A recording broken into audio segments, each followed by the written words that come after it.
경북 청도군이 허위 경력 의혹을 받는 특정 작가에게 거액의 조형물을 구입하고 10억 원이 넘는 조각공원까지 조성하려 했다는 보도 전해드렸습니다. 그런데 청도군의 또 다른 사업에서도 특정 업체 몰아주기 의혹이 제기됐습니다. 실제로는 하나의 업체인데 두 개의 업체인 것처럼 서류를 꾸미고 수의 계약을 맺었다는 겁니다. 한태현 기자의 단독 보도입니다. 지난해 여름 청도군은 레일바이크 어린이 놀이시설터에서 23일 동안 물놀이장을 운영했습니다. 어린이 수영장 5개와 에어바운스 등 놀이시설을 설치했습니다. 청도군은 놀이시설 대여와 운영 용역을 대구의 한 행사기획사와 수의 계약했습니다. 수의 계약은 2천만 원까지 가능한데 장애인 업체는 5천만 원까지 가능하다는 규정에 따라 4,800만 원짜리 수의 계약을 했습니다. 그런데 또 다른 계약에 같은 업체 이름이 나타납니다. 물놀이장 천막을 빌린다며 1,780만 원으로 수의 계약한 겁니다.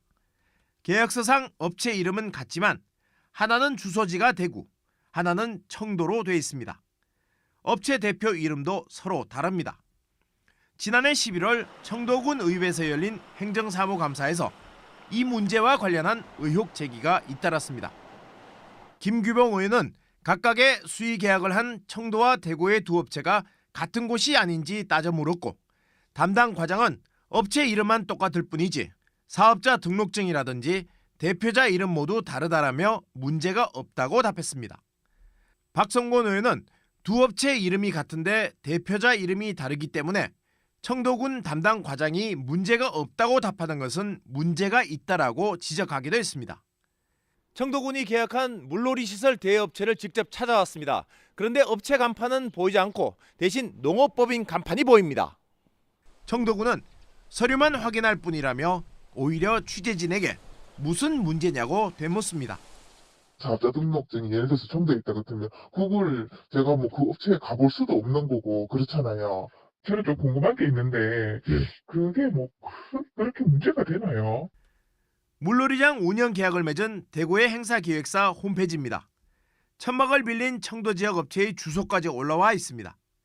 사실상 하나의 업체로 의심되는 대목이지만 청도군은 추가 조사를 하기보다 다른 회사라고 주장합니다. 나눠서 준 건 아니고요. 저희들이 계약 법상에서 봤을 때는 업체가 등록이 자체가 아예 별도의 이름만 같을 뿐이지 별도의 회사입니다. 청도에 있다고 하는 업체는 청도군과 계약하기 한 달 전에 개업해 등록한 신생업체입니다. 해명을 듣기 위해 해당 업체 대표에게 여러 차례 연락을 시도했지만 연락이 되지 않았습니다. 혹시 통화가 가능할까요? 아니요. 다시 한번 말씀드릴게요. 같은 회사가 형식상의 두 개 회사로 나눠 쪼개기 수의 계약을 했을 가능성이 제기됩니다. 두 사업체의 실제 운영자가 동일하다면 허위 쪼개기 수의 계약으로 지방계약법상 관련 규정을 위반한 것으로 볼 수 있습니다. 조형물 설치 사업 특혜 의혹으로 물의를 빚은 데 이어 청도군의 또 다른 사업에서도 예산 집행 과정에 의혹이 불거지고 있습니다. MBC 뉴스 한태현입니다.